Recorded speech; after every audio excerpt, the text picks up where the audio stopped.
Hi friends, welcome back to our channel. ഇന്ന് ഞാൻ വന്നിട്ടുള്ളത് നല്ലൊരു ഗ്രീൻ പീസ് മസാലയുടെ റെസിപ്പിയുമായിട്ടാണ്.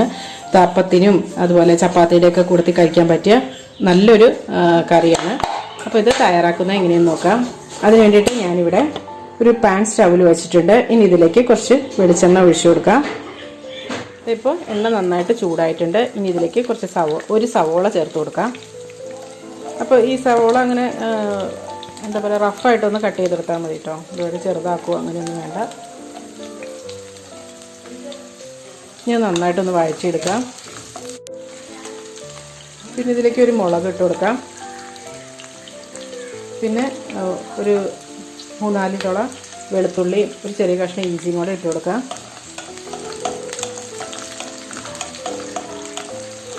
ഇനി ഇതിലേക്ക് ഒരു തക്കാളി ഇട്ട് കൊടുക്കാം.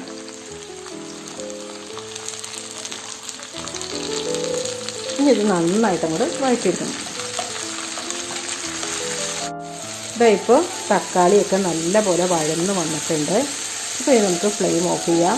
എന്നിട്ടിത് ഒന്ന് തണുത്ത് വരട്ടെ. അതുവരെ നമുക്ക് വെയിറ്റ് ചെയ്യാം. അപ്പോൾ നമ്മൾ ആ ചൂടാറാനായിട്ട് വെച്ചല്ലേ, അത് ഞാനൊരു മിക്സിയുടെ ജാറിലിട്ട് മാറ്റിയിട്ടുണ്ട്. ഇനി ഇത് നന്നായിട്ടൊന്ന് അരച്ചെടുക്കണം. അപ്പോൾ ഇനി നമുക്ക് ഗ്രീൻ പീസ് മസാല തയ്യാറാക്കിയെടുക്കാം. അപ്പോൾ നമ്മൾ ആ എടുത്ത പാൻ തന്നെയാണ് എടുത്തിരിക്കുന്നത്. അപ്പോൾ അതുകൊണ്ട് തന്നെ കുറച്ച് എണ്ണ അതിനകത്തുണ്ട്.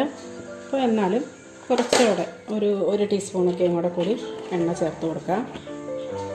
പിന്നെ ഇതിലേക്ക് 1/2 ടീസ്പൂൺ നല്ല ജീരകം ചേർക്കാം.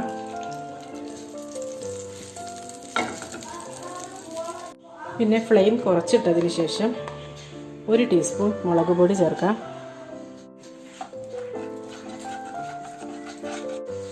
ഇനി പെട്ടെന്ന് തന്നെ നമുക്ക് അരച്ച് വെച്ച അരപ്പ് ചേർത്ത് കൊടുക്കാം. നന്നായിട്ട് അരച്ചെടുത്തിട്ടുണ്ട്.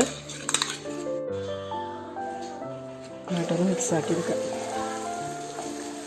മുളക് പൊടി കരിച്ചൊന്നും കളയരുത് കേട്ടോ, പെട്ടെന്ന് തന്നെ ചേർക്കണേ. പിന്നെ ഫ്ലെയിം കുറച്ചിട്ടിട്ട് വേണം ഇതൊക്കെ ചേർക്കാനായിട്ടും. ഇനി ഇതിലേക്ക് ഒരു 1/2 ടീസ്പൂൺ മല്ലിപ്പൊടി ചേർക്കാം. പിന്നെ ഇതിലേക്ക് ഒരു 1/4 ടീസ്പൂൺ മഞ്ഞൾപ്പൊടി ചേർക്കാം. ഇത് നന്നായിട്ടൊന്ന് മിക്സാക്കി ഇതിൻ്റെ ആ ഒരു വെള്ളമൊക്കെ ഉണ്ടല്ലോ, അതൊക്കെ നല്ലപോലെ ഒന്ന് വറ്റി വരണം. പിന്നെ നമുക്ക് ഫ്ലെയിമൊക്കെ കൂട്ടിയിടാം കേട്ടോ. ഇനി ഇതിലേക്ക് നമുക്ക് ഗ്രീൻ പീസ് ചേർത്ത് കൊടുക്കാം. ഞാനിവിടെ ഒരു 250 ഗ്രാം ഗ്രീൻ പീസാണ് കേട്ടോ എടുത്തിരിക്കുന്നത്. ഇത് ഫ്രോസൺ ഗ്രീൻ പീസാണ്.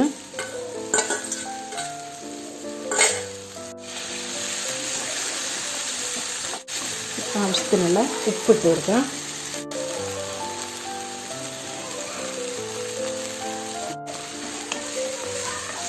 ഇതിലേക്ക് 1 കപ്പ് വെള്ളം ഒഴിച്ചു കൊടുക്കാം. ഇതിപ്പോൾ നന്നായിട്ട് തിളച്ച് വന്ന് തുടങ്ങിയിട്ടുണ്ട്. ഇനി ഇതിലേക്ക് ഒരു 1/2 ടീസ്പൂൺ ഗരം മസാല ചേർത്ത് കൊടുക്കാം.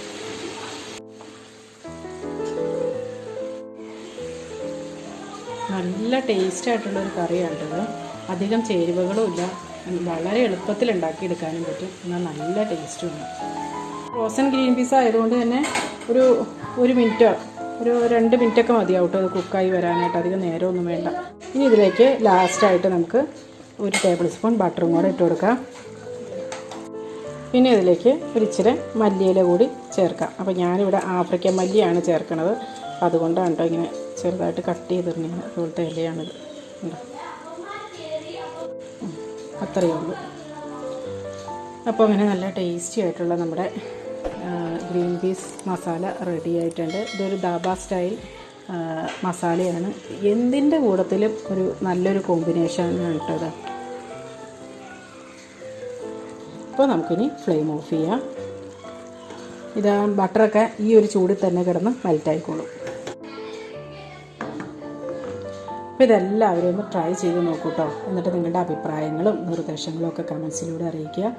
അപ്പോൾ മറ്റൊരു റെസിപ്പിയുമായി നാളെ രാവിലെ 8 മണിക്ക് കാണാം. എല്ലാവർക്കും നല്ലൊരു ദിവസം ആശംസിക്കുന്നു. Thank you for watching Aisha's creations.